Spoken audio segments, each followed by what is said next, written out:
myself cutting his head. Isang ulo lang naman ang kailangan namin. Ang ulo ni Bongbong Marcos!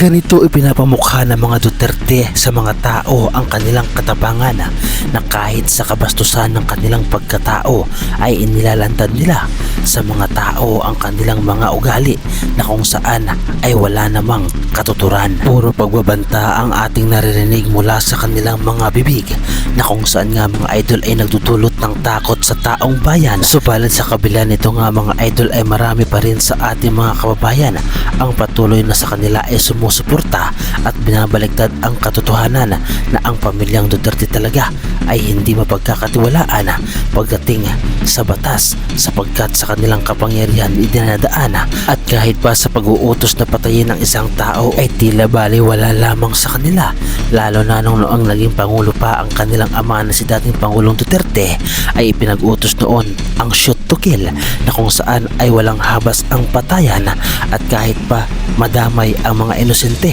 ay wala silang pakialam basta't isa katuparan ang kanilang ipinag-uutos ay baliwala ang batas. Sapagkat noong mga panahon na sila pa ang namumuno sa ating bansa ay walang sino man ang makapagsasabi o kukontrol sa kanilang mga kapangyarihan na kung saan isang utos lamang niya ay talagang mangyayari. Subalit sa kabila nito nga mga idol ay puro kasinungalingan ang lumalabas sa kanilang bibig, ngunit ang mga ebidensya nga mga idol ay unti-unti nang lumalabas na kung saan ang lahat ng mga sinabi noon ni dating Pangulong Duterte ay puro kabaligtaran at halos walang katotohanan. Katulad na lamang nga mga idol ng video na ito na sinasabi niya noon na hindi naman daw niya pinag-uutos na mag-shoot to kill at kailanman di umano nga mga idol ayon sa kanya ay hindi naman daw niya ito sinabi lalo na sa publiko. Subalit ang lahat ng ito nga mga idol ay kabaligtaran lamang at ang mga nangyari ay labis na nakakasindak. At narito nga mga idol ang katotohanan at isa ito sa mga dahilan kung bakit si dating Pangulong Duterte ngayon ay nasa dahig na. I never said in public, shoot to kill. Yung mga order rin na dyan sa shoot to kill, wala pong ihanap dyan sa mga pagkatiwala. I don't give shit kung anong gusto maganda. This campaign, shoot to kill, will remain until the last day of my term. My orders are sa police pati military. Shoot them dead!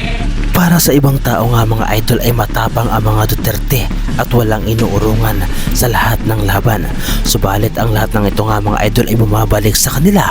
Subalit pagdating nga mga idol sa totoong laban ay sila ay umaatras at tila hindi nila kayang depensahan ang mga lahat ng mga akusasyon na ibinabato laban sa kanila. Ang pag-uugaling ito nga mga idol ni dating Pangulong Duterte ay minana ng kanyang mga anak na kung saan lahat ng mga kabastusan ng pag-uugali na ipinapakita sa atin ay kuwang-kuha ng kanilang mga anak na si Vice President Sara Duterte at ang iba pang mga anak ni dating Pangulong Duterte na walang iba kundi si Basti Duterte.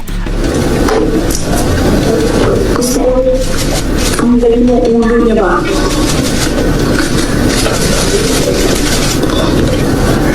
Isang ulo lang naman ang kailangan namin. Ang ulo ni Bongbong Marcos! At sa pag-uugaling ito nga mga idol ng mga Duterte ay nahawaan na ang mga supporters nito na mga maka-DDS na kung saan ay nagpapakalat ng mga fake news na sinasabi na ang ating Pangulong si Bongbong Marcos ay patay na di umano at deserve daw ng taong bayan na malaman ang katotohanan kung nasaan na daw si Pangulong Bongbong Marcos. Subalit ayon naman kay dating Harry Roque na kung saan ay tagapagsalita ni dating Pangulong Duterte noong mga panahon niya ay wala daw karapatan ang taong bayan na malaman o tanungin kung nasaan ang Pangulo. Ito ay noong mga panahon pa na nasa kanila ang kapangyarihan. Po dapat tanungin natin ang Pangulo. Yan po ay kalokohan lang ng oposisyon. Ang presidente po hindi nawawala. Palagi po natin siya kapiling. Palagi po niyang iniisip ang kapakanan ng ating mga kababayan. Oposisyon, itigil na po yan.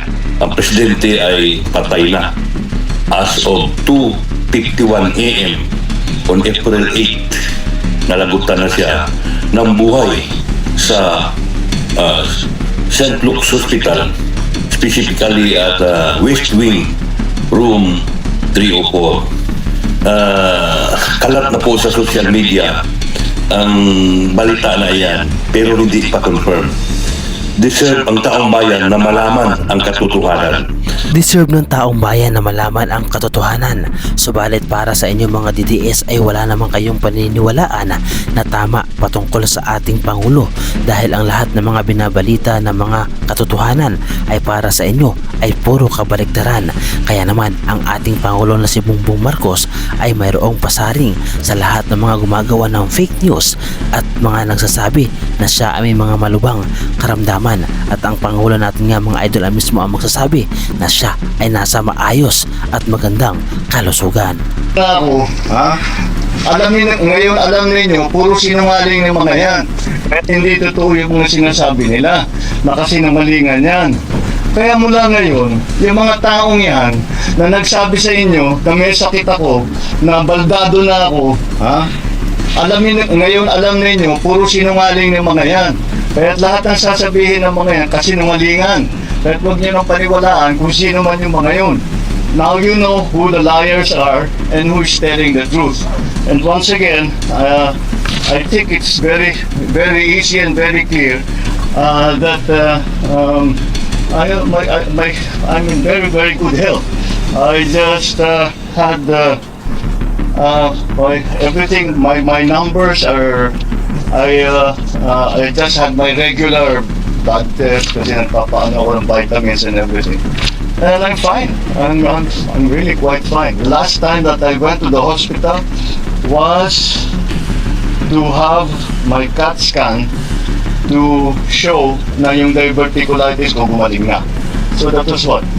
2.5, 3 months ago. Mga ganon.